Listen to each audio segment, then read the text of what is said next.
Welcome back to International Scale Modeler. I'm Lee. Today we're going to do a review of this. This is my first Gundam kit, and it is the 1100-08 Iron Blooded Orphans Graze Custom, and I believe it's a Kai, Graze Custom Kai. As with a lot of the Gundams, I think the box art is absolutely fantastic, and it really does give you a good idea if you're going to weather them, if you're going to paint them and things like that, what to do and how to make it look, and it gives you a good idea on that. So absolutely fantastic.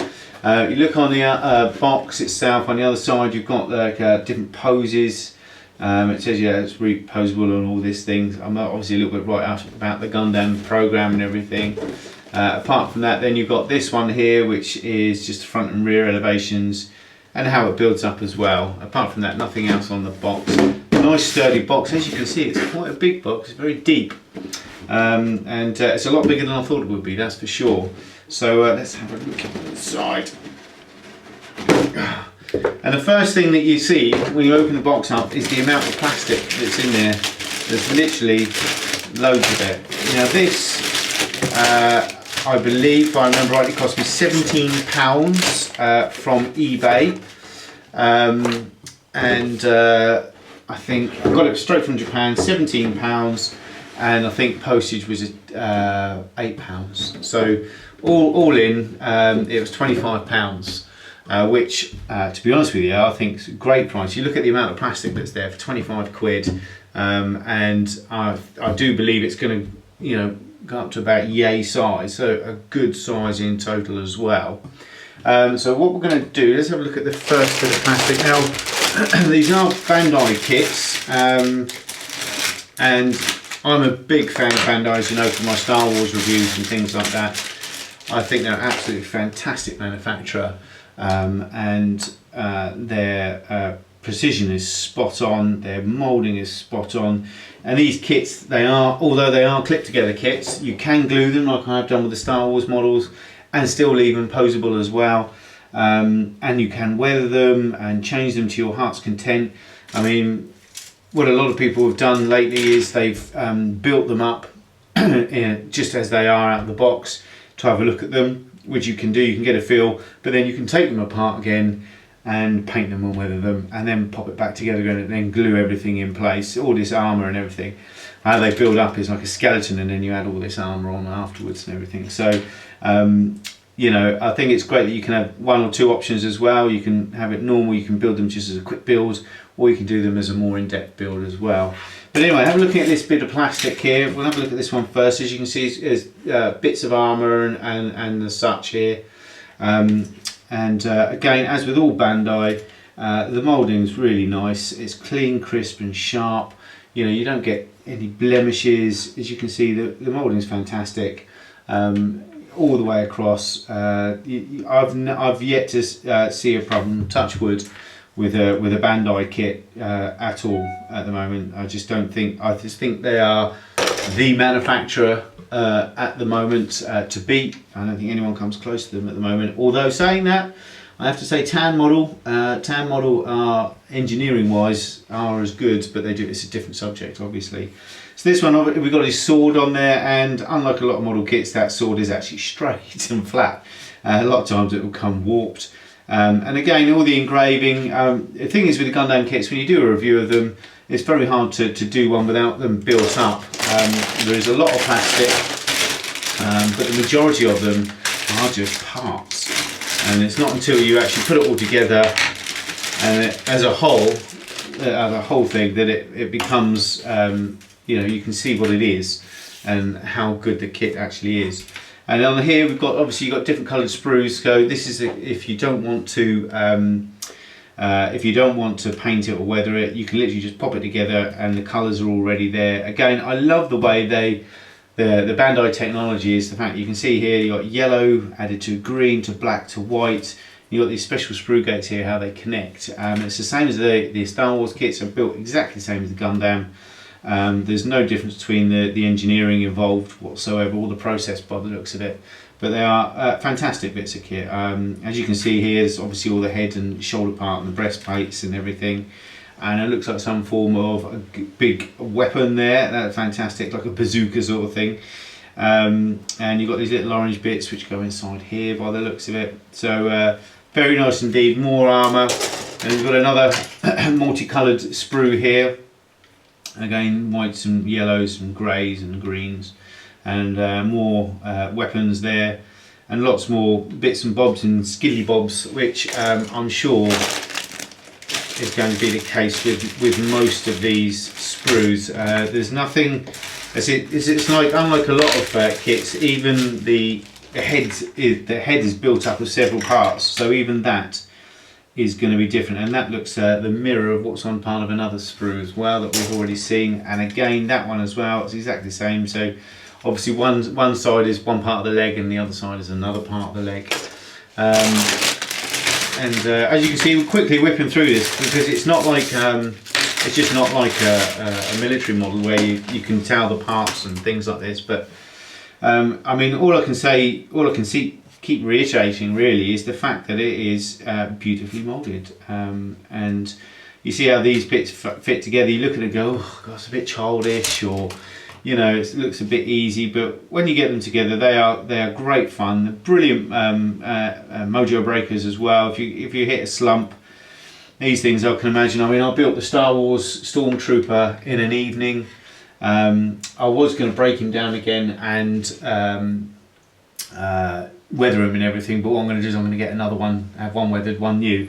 And I think at £17 or something like this, I would probably do the same with this, have one normal, one weathered. I'm actually looking forward to getting stuck into this, and as you know, I don't get a lot of time to model, so these are quite handy, I would imagine, because even spraying the parts up, once they're all sprayed, it's pop them on and then you weather once they're on. But the parts are all very nice indeed. As I say, the quality of Bandai is second to none at the moment. I think they are the best manufacturer out there. I think a lot of companies have got to start upping their game. You know, like the old stalwarts of Tamiya's up their game. I think Trumpeter's got to start upping their game, and a few other kit manufacturers, because you've got people like Tan Model and you know, Great Wall Hobby and all these other Asian companies that are really starting to take the market by storm now. I mean, you've got Hasegawa still producing old kits that it done 10 years ago. In 10, 15 years ago, they were the dog's nuts, the mutt's nuts, you know, same as Tamiya, but now they've been surpassed by many other companies. Again, you know, it's a good level of detail inside here. Now, this is, I believe, what's called an ungraded kit. There are several grades, like master grade, real grade, and obviously the better the grade, the more expensive they are. I haven't got a higher grade kit, so I don't know what it would mean as far as the quality of the plastic. I don't know if, I would imagine it's that you've got better mouldings, more detail, that sort of thing when you get up to the higher grades. But again, you've got an axe there, look. That's great. So he uses an axe as well. You've got to love Japanese anime and manga and stuff. Fucking brilliant. And these are all like a softer plastic. So these are obviously posable joint parts and things like that, but these are all a much softer plastic. So I would imagine they're part of the joints. They were on the Star Wars ones. We've got a very tiny sheet here of decals. Let's just see, well, they're not decals, they're stickers.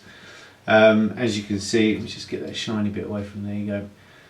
Not a lot there. I would imagine those, they're not complicated patterns or anything. I would imagine that we can just paint those. I would paint those. They're not hard shapes to do. You could quite easily mask that off and things like that. That's not a big job at all, I don't think. And last but not least, we have the instruction manual. Now, obviously, from Japan, it's all in Japanese. Can't understand a word of it. Although they've got English writing on the front, and it says it's the 1/100 scale approximate series offers a lineup of characters that appear in the TV series of Mobile Suit Gundam, Iron Blooded Orphans. Their assembly is simple, yet the inner frame and movements of various joints are faithfully reproduced to allow the models to strike the same poses as in the animation. It is a series that is sure to fascinate all fans, and that's the only bit of English on the whole on the whole thing.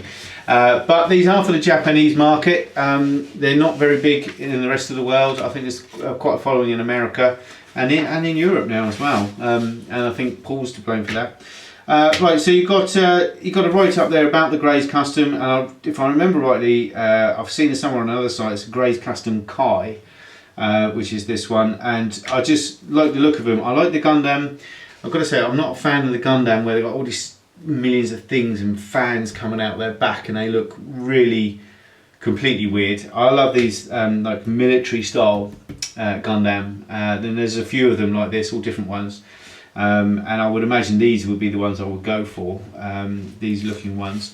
But then got a sprue map, which is great, numbered sprue map as well, which is fantastic. So, and then you go straight into the instructions, and it says to you at the top of each page, you know, you do the skeleton first, then the armour, then the weaponry, and then you put it all together.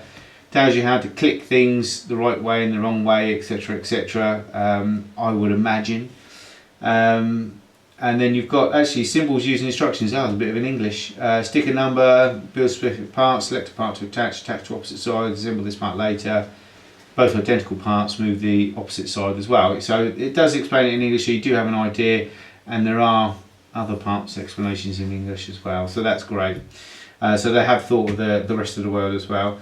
And as you can see, you start building up, and it looks like you build the skeleton first, or the frame as they call it. And you can see going through, it literally is all just the frame all the way through. Goes together very easy, it doesn't look complicated whatsoever. And then once you've done that, the frame's done, then you're adding the body armour, head armour, arm armour, then I would imagine the leg armour, waist armour, backpack, and weapons. So it is a case, it's basically two builds. It's put the skeletons together and then do the armour after that. It looks very simple to do, very simple to follow, easy instructions. What will be interesting is as you build it up, because you're not gluing it, you can say to yourself, well, you know, you can take note of where you would want to glue it when you do want to do your final build, and you can look and see what's going to need weathering and at what stage you're going to need to paint and weather for each part. I would imagine, I've seen pictures of people who do paint these, and they've got you know, hundreds of they've got tons and tons of the Mr. Hobby paint stand thingies with millions of cocktails sticking out of them, showing you every part individually sprayed and everything. So I can imagine it's quite a big job. But as you can see, then just go through final parts, weapon together, or your sword. It's an impressive sword, and I would imagine we've got there's the paint colours on the back. So on the rear here, we've got obviously you can strike his poses, the different weaponry and everything, how it looks. I mean, these are obviously the poses that it has from the cartoon, the anime, and everything. And then you've got painting. Now, unfortunately, the paint guide is solely in Japanese.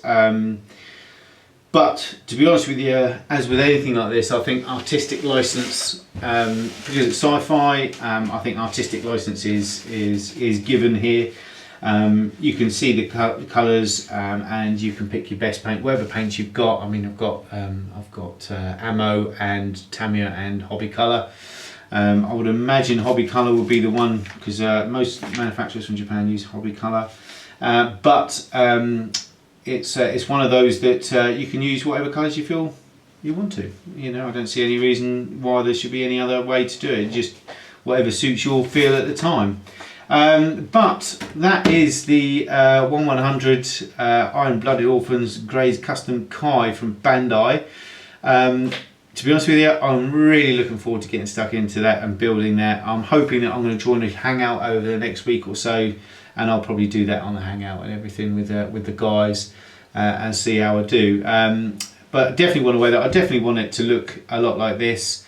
And I did review the In Combat magazine from Ammo, the painting mechas guide, and it gives you a few tips on a lot of things like this. Again, it's basically the same as AFV modelling, I think, with the type of weathering that it is, because it's armour. But you know, I know without even building this, it's going to build up to be a nice kit, because it's Bandai, and I've yet to see a crap one from them.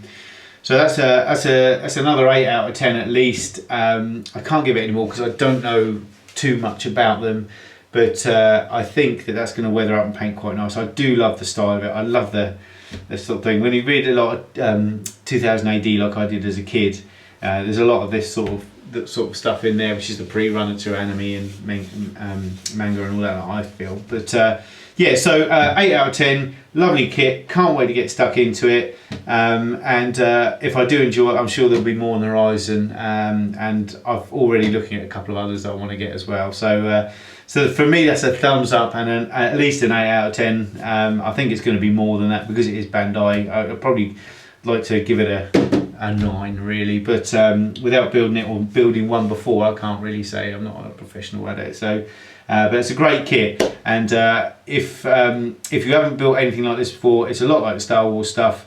If you haven't done Star Wars stuff or these from Bandai, go out and get yourself one. They're absolutely fun to build. They're great fun to build, and you can do them quite quickly or take as long as you want with them. So they're very flexible as well.